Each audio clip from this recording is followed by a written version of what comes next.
નમસ્કાર. દિવસ રાત ગુજરાતમાં વાત કરીએ કયા મંત્રીને આખલો આવવાના કારણે ઓટલા પર ચડવી જવું પડ્યું. સીએમ સિક્યુરિટીના આઈપીએસ જે છે એમને ડીએસપીનું પોસ્ટિંગ મળવાનું છે. રાહુલ ગાંધી ગુજરાતમાં ન્યાય યાત્રા લઈ અને આવવાના છે, ત્યારે કોંગ્રેસના દિગ્ગજ નેતા કયા છે જે કેસરિયા કરવાના છે કમલમમાં? ક્યારે આવી રહી છે સ્ટેનોગ્રાફરની સૌથી મોટી ભરતી? ગુજરાત સરકારમાં કેટલા ઉપસચિવની જગ્યા અત્યાર સુધીમાં ખાલી બોલે છે? અને કઈ રીતના ગુજરાત બની ગયું છે જીએસટી કૌભાંડનું હબ? વિસ્તારથી વાત કરીશું. નમસ્કાર, વાઇબ્સ ઓફ ઇન્ડિયા સાથે હું સમય.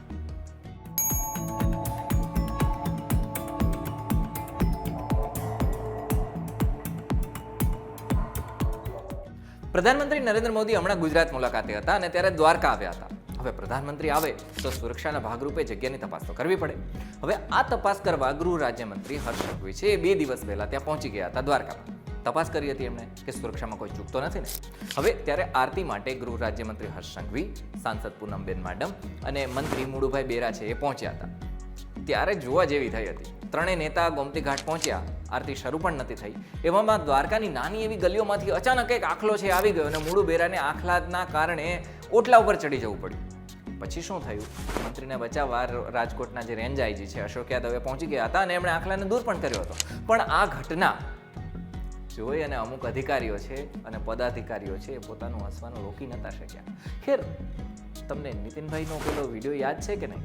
આવું ત્યારે થાય છે જ્યારે મંત્રીને ખબર પડે છે કે લોકો તો રોજ આવી જ પરિસ્થિતિમાં રહેતા હોય છે.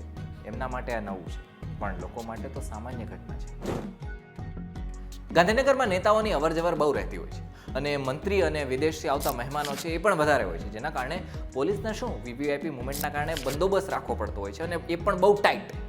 કામ અઘરું હોવાના કારણે અમુક આઈપીએસ છે ને 2 થી 3 વર્ષ ટકતા હોય છે, અહીંયા વધારે ટકતા નથી.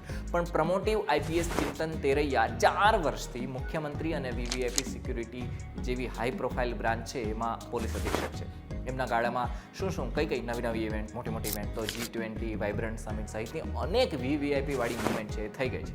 છતાંય સીએમ સિક્યુરિટીના ચીફ બની રહ્યા છે. હવે એમની સેવાના કારણે આગળ એમને પ્રમોશન આપવામાં આવશે કે નહીં એ જોવાનું રહેશે, કારણ કે ચિંતન તેરૈયાને હજુ સુધી ડીએસપીનું પોસ્ટિંગ નથી.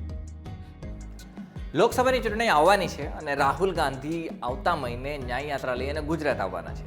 હવે વાતો એવી રીતના ફેલાઈ રહી છે કે રાહુલ ગાંધી ન્યાય યાત્રા લઈ અને આવવાના છે તો મીડિયામાં રાહુલ ગાંધી ન દેખાય એના માટે ગુજરાત પ્રદેશ ભારતીય જનતા પાર્ટી છે એ કમલમ કાર્યાલયે કોઈ મોટા નેતાને ભારતીય જનતા પાર્ટીમાં જોડવાના છે, જેથી રાહુલ ગાંધીની ન્યાય યાત્રા છે દબાઈ જાય અને જે મોટા નેતા કોંગ્રેસના છે એ ભારતીય જનતા પાર્ટીમાં એન્ટ્રી મારે એ ટીવીની હેડલાઇન બની જાય. હવે આ માટે નેતાઓ ભારતીય જનતા પાર્ટીના કમલમની બહાર ખેતરમાં એક મોટો મંડપ બાંધી રહ્યા છે. હવે રાહુલ ગાંધી ન્યાય યાત્રા લઈ અને આવશે ગુજરાત, ત્યારે જ ખબર પડશે કે કયા કોંગ્રેસના નેતા છે એ ભારતીય જનતા પાર્ટીમાં જોડાવાના છે. એવા સમાચાર ફરી રહ્યા છે કે ગુજરાત સરકારના અલગ અલગ વિભાગમાં વડા અધિકારીઓની કચેરીમાં 136 જેટલા સ્ટેનોગ્રાફર છે એની ટૂંક સમયમાં નિમણૂક થવાની છે. સમાચાર એવા પણ સામે આવ્યા છે કે ગૌણ સેવા પસંદગી મંડળે 136 સ્ટેનોગ્રાફરની પસંદગી છે એ પૂરી પણ કરી લીધી છે. પસંદગી પામેલા જે ઉમેદવાર છે એનું ડીવી પણ પૂરું થઈ ગયું છે, ડોક્યુમેન્ટ વેરિફિકેશન પણ પૂરું થઈ ગયું છે. વાર હવે છે તો બસ ખાલી નિમણૂક પત્રની. જો કે મોટી વાત એ છે કે ગુજરાતના ઇતિહાસમાં આટલી મોટી સંખ્યામાં ક્યારેય પણ સ્ટેનોગ્રાફરની નિમણૂક નથી થઈ. સચિવાલયમાં હાલ ચર્ચાઓ એવી રીતના ચાલુ થઈ ગઈ છે કે આ સ્ટેનોનો અથવા તો અંગત મદદને જે છે એ કોને ફાળવવામાં આવશે. તમને ખબર હોય તો નીચે કોમેન્ટમાં લખીને જણાવો. હમણાં લોકસભાની ચૂંટણી થશે, એમાં નીતિન પટેલની નામોની ચર્ચા વધી રહી છે મહેસાણા.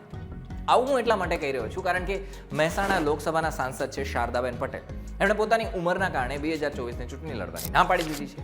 તો હવે વાતો એવી રીતના ફેલાઈ રહી છે કે રાજનીતિમાં ઘણા બધા દાયકાથી સક્રિય એવા અને પૂર્વ નાયબ મુખ્યમંત્રી રહેલા નીતિનભાઈ પટેલ લોકસભાના મેદાનમાં ઉતરશે કે કેમ?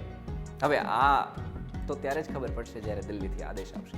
પણ તમારું આ ચર્ચાઓ મામલે શું કહેવું છે અમને કમેન્ટમાં લખીને જણાવો. મોદી સરકારની એક યોજના ચાલે છે, નામ છે પીએમ પોષણ યોજના.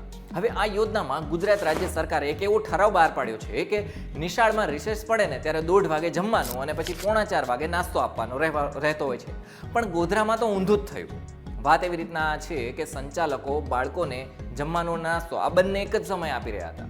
અને આવી પણ ત્યારે ખબર પડી કે જ્યારે જિલ્લા પુરવઠા અધિકારી શાળાની તપાસ માટે પહોંચી ગયા હવે આદેશ આપી દેવામાં આવ્યો છે કે જો શિક્ષણ વિભાગના આદેશ મુજબ જમવાનું અને નાસ્તો અલગ અલગ સમયે નહીં આપવામાં આવે તો પછી તાત્કાલિક અસરથી ટાટા ગુડ બાય ગયા કહી દેવામાં આવશે. તમને ખબર ન હોય તો હું તમને જણાવી દઉં કે ગુજરાતમાં દર વર્ષે 14,000થી વધારે અધિકારીઓ અને 3,000થી વધારે શિક્ષકો નિવૃત્ત થાય છે. જે નિવૃત્ત થાય છે ને એની જગ્યાઓ ભરવા માટે લગભગ 15થી 20% જ જગ્યા છે ભરવામાં આવે છે. ગુજરાત રાજ્ય સરકાર આ બધું કરી રહી છે. બાકીની જગ્યાઓ છે શું છે, ખાલી રહે છે.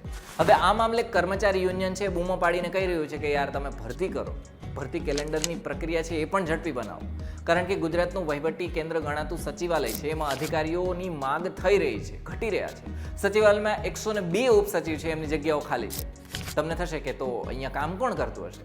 તો હું તમને કહું કે ગુજરાત સરકાર છે એ બીજા અધિકારીઓને વધારાનો ચાર્જ આપી દે છે કે આ કામગીરી તમારે કરવાની છે. કેન્દ્રની મોદી સરકારે કરવેરો લોકો સરખી રીતના ભરે અને સરખી રીતના નિયમન થાય એના માટે જીએસટી બહાર પાડ્યું. પણ ગુજરાત જીએસટી ગુનામાં હબ બની અને આવી રહ્યું છે, તૈયાર થઈ રહ્યું છે, આગળ આવ્યું છે એવી ફરિયાદ મળી રહી છે.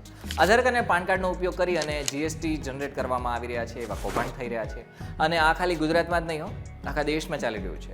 જે શ્રમિક બહારથી આવતા હોય ને એના આધાર કાર્ડ અને પાન કાર્ડ વાપરી અને જીએસટી આઈએન નંબર જનરેટ કરવામાં આવી રહ્યા છે. પછી એમાંથી ઇનપુટ ટેક્સ ક્રેડિટ છે લઈ લેવામાં આવે છે. વાત એવી રીતના સામે આવી છે કે અત્યાર સુધીમાં લગભગ 15,000 કરોડ રૂપિયાનું કૌભાંડ કરી દેવામાં આવ્યું છે. એમાંથી 4,500થી વધારે તો જીએસટી આઈએન છે એ ગુજરાતમાં બન્યા છે. એટલા માટે કહેવામાં એવું આવી રહ્યું છે કે ગુજરાત છે એટલે જીએસટી કૌભાંડનું કેન્દ્ર બની રહ્યું છે.